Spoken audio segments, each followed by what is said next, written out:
အစ္စရေးကလက်ဘနွန်နိုင်ငံရဲ့ငါးပုံတစ်ပုံကိုသိမ်းပိုက်ဖို့ပြင်ဆင်နေပြီးတော့နိုင်ငံရဲ့မြို့တော်ဘေရွတ်အထိထိုးစစ်ပြင်ဆင်နေပါတယ်။အီရန်ကြောထောက်နောက်ခံပြုထားတဲ့ Hezbollah အဖွဲ့တို့ကတော့ Hamas တို့လိုအဆုံးသတ်တော်မလား။ဒီနေ့ဇွန်လ2ရက်နေ့မှာတော့အစ္စရေးနဲ့လက်ဘနွန်တို့ကြားအလွန်စိုးရိမ်စရာကောင်းတဲ့စီးရေးအခြေအနေတွေကိုတင်ဆက်ပေးပါမယ်။လွန်ခဲ့တဲ့6ပတ်ကျော်ကမှနှစ်ဖက်အပြစ်ရထားတယ်ဆိုပေမဲ့အခုအခါမှာတော့အစ္စရေးရဲ့အစိုးရကလက်ဘနွန်တောင်ပိုင်းတွေကိုပို့ပြီးတော့နက်နက်ရှိုင်ရှိုင်ထိုးစစ်ဆင်ဖို့အမိန့်ပေးလိုက်ပါပြီ။ဒါနဲ့မကသေးပါဘူး။ Hezbollah ဒီအဖွဲ့ရဲ့ဌာနချုပ်ရှိရာမြို့တော်ဘေရွတ်ရဲ့ဒီစင်ကြမုံဒေတာရက်ကွက်တွေကိုပြင်းပြင်းထန်ထန်ဘုံကျဲဖို့ညွှန်ကြားလိုက်တာပါ။ဒါကြောင့်လက်ရှိစစ်ပွဲကလွန်ခဲ့တဲ့25နှစ်အတွင်းအစ္စရေးနဲ့လက်ဘနွန်ကြားအဆိုးရွားဆုံးအခြေအနေကိုရောက်ရှိသွားပါပြီ။ဘာတွေဆက်ဖြစ်နေလဲဆိုတာကိုအလွယ်ကူဆုံးရှင်းပြပါမယ်။ဒီတကြော့ပြန်ထိုးစစ်မှာအထူးခြားဆုံးကတော့အစ္စရေးစစ်တပ်ကလက်ဘနွန်တောင်ပိုင်းကအလွန်ဗျူဟာကျတဲ့တမိုင်းဝင်ဘူးဖို့ရဲတိုက်ကြီးကိုတိုက်မိုက်လိုက်တာဖြစ်ပါတယ်။ရဲတိုက်အကြောင်းကိုပြောရရင်ဒီရဲတိုက်ကလွန်ခဲ့တဲ့နှစ်ပေါင်း900ကျော်စစ်ပွဲခေတ်ကလေးကကြောက်တောင်ဒီကုန်းမြင့်ကြီးပေါ်မှာတိဆောက်တာပါပင်လယ်ရေမျက်နှာပြင်အထက်ပေ2300ကျော်မှာရှိပြီးတော့အစ္စရေးကဗဖာလုံးထားမယ်လို့ဒီ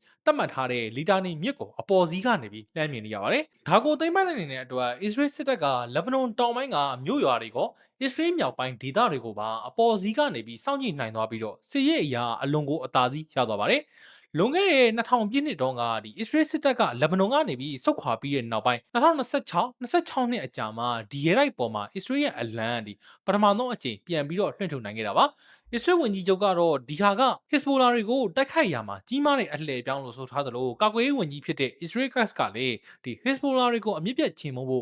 ့ဒီရဲတိုက်ကိုလုံခြုံရေးဇုံအဖြစ်ရေရှည်ဆက်လက်တပ်ဆဲထားဖို့အတည်ပြုထားပါတယ်ဒီထက်ပိုပြီးစိုးရိမ်စရာကောင်းတာကမနေ့ကဒီတနင်္လာနေ့မနက်ပိုင်းမှာအစ္စရေးဝန်ကြီးချုပ်နဲ့ကာကွယ်ရေးဝန်ကြီးကမြို့တော်ဘေရွတ်တောင်ပိုင်းကဒီဒါဟီယာလို့ခေါ်တဲ့ Hezbollah ရဲ့အမကန်အခြေစိုက်နေမျိုးတွေကိုပါပြင်းပြင်းထန်ထန်ဘုံကျဲဖို့ပူးတွဲပြီးတော့အမိန့်ပေးလိုက်တာဖြစ်ပါတယ်။အစ္စရေးရဲ့ကာကွယ်ရေးဝန်ကြီးကတော့အစ္စရေးမြောက်ပိုင်းမှာအေဂျင့်မှုမရှိရင်ဘေရွတ်မြို့မှာလည်းဘယ်တော့မှအေဂျင့်မှုရှိမှာမဟုတ်ဘူးလို့ပြပြသားသတိပေးခဲ့ပါတယ်။အစ္စရေးစစ်တပ်ကဒီလီတာနီမြစ်တဝိုက်ကို Hezbollah လက်နက်ကင်တွေလုံးဝမရှိတဲ့သူတို့ရဲ့စစ်ဘက်ဆိုင်ရာထိန်းချုပ်ရေးဆောင်ဖြစ်လာတဲ့အထိဆက်လက်ထိုးစစ်ဆင်သွားမှာဖြစ်ပါတယ်။ဒီဘုံကျဲမဲ့သတိပေးချက်ထွက်ပေါ်လာပြီးတဲ့နောက်ပိုင်းမှာဘေရွတ်မြို့တောင်ပိုင်းကယာနဲ့ချီတဲ့ပြည်သူတွေကအရေးကြီးပစ္စည်းတွေကိုအမြန်ဆုံးထုတ်ပိုးပြီးတော့မြို့ပြင်ကိုကားအိမ်နဲ့ထွက်ပြေးနေကြလို့လမ်းမတွေပေါ်မှာဒီကားတွေအကြီးအကျယ်ပိတ်ဆို့နေပါတယ်။လက်ဘနွန်အစိုးရရဲ့ဒုက္ခသည်စခန်းတွေကလည်းလူတွေပြည့်ရှံနေပြီဖြစ်လို့ထွက်ပြေးလာသူအများအပြားကကားပေါ်မှာပဲအိတ်ပြီးတော့လက်ဘနွန်နိုင်ငံနဲ့ပတ်သက်ပြီးရှေ့ဆက်ဘာဖြစ်မလဲဆိုတာကိုရင်တမောင်းနဲ့စောင့်ကြည့်နေရပါတယ်။အီရန်စစ်ပွဲစတင်ချိန်ကစလို့အခုချိန်ထိအစ္စရေးရဲ့ဘုံကျဲမှုတွေကြောင့်လက်ဘနွန်အစိုးရစီးရင်တွေအရာလူပေါင်း3380ကျော်ကနေပြီး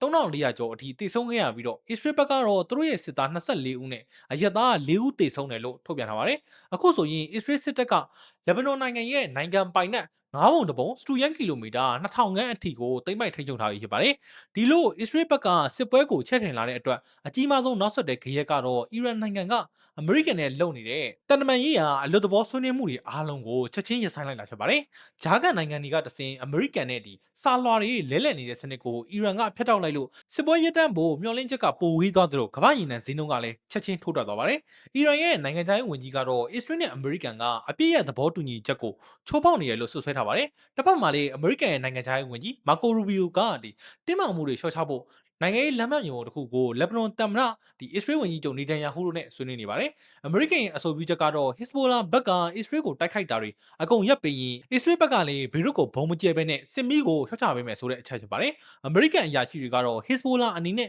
လက်ဘနွန်ပြည်သူတွေရဲ့အကျိုးစီးပွားကိုငှက်ကွက်ပြီးတော့ချက်ချင်းအပြစ်ရတဲ့တယ်လို့တောင်းဆိုထားပါတယ်။အချုပ်ပြောရရင်တော့အစ္စရေးရဲ့အရှိန်မြင့်ထိုးစစ်တွေကြောင့်ယာယီအပြစ်ခတ်ရစဲကြီးကဆောက်ရွက်ပေါ်မှာပဲကြံခဲ့ပြီးတော့အရှိလေပိုင်းဒေသကပိုပြီးကြီးမားတဲ့စစ်မီးကြောက်ကြီးတွေကိုတိုးဝင်လာပါပြီ။လက်ဘနွန်နိုင်ငံရဲ့မြို့တော်ဘေရွတ်ကိုပါအစ္စရေးကစစ်ရေးအရာထိုးစစ်ဆင်ဘုံကျဲတော့မှာမလို့ရှေ့ဆက်ပြီးဒီလက်ဘနွန်ပြည်သူတွေဘလောက်အထိခိုက်နေအောင်မလဲ။အမေရိကန်ရဲ့ငင်းချင်းလမ်းပြမြေပုံကရောတကယ်ရောအလုပ်ဖြစ်ပါမလားဆိုတာကိုတော့ဆက်ပြီးစောင့်ကြည့်မှာဖြစ်ပါတယ်။အခုလိုအချိန်နဲ့တပြင်းကြီးနိုင်ငံတကာသတင်းတွေကိုဆက်ပြီးသိရှိနိုင်ဖို့ YouTube မှာကျွန်တော်ရဲ့ channel link ခိုင်ကို subscribe လုပ်ထားကြပါတယ်။သတင်းတိုလေးတွေကိုဖတ်ချင်တယ်ဆိုရင်တော့ကျွန်တော်ရဲ့ Telegram Political ကို join ထားဖို့ဖြစ်ပါတယ်။အားလုံးပဲဘေးကင်းလုံခြုံပါသည်ကျွန်တော်ကတော့ link ခိုင်မှာနောက်ဗီဒီယိုမှာပြန်ပြီးတော့ဆုံတွေ့ပါခင်ဗျာ။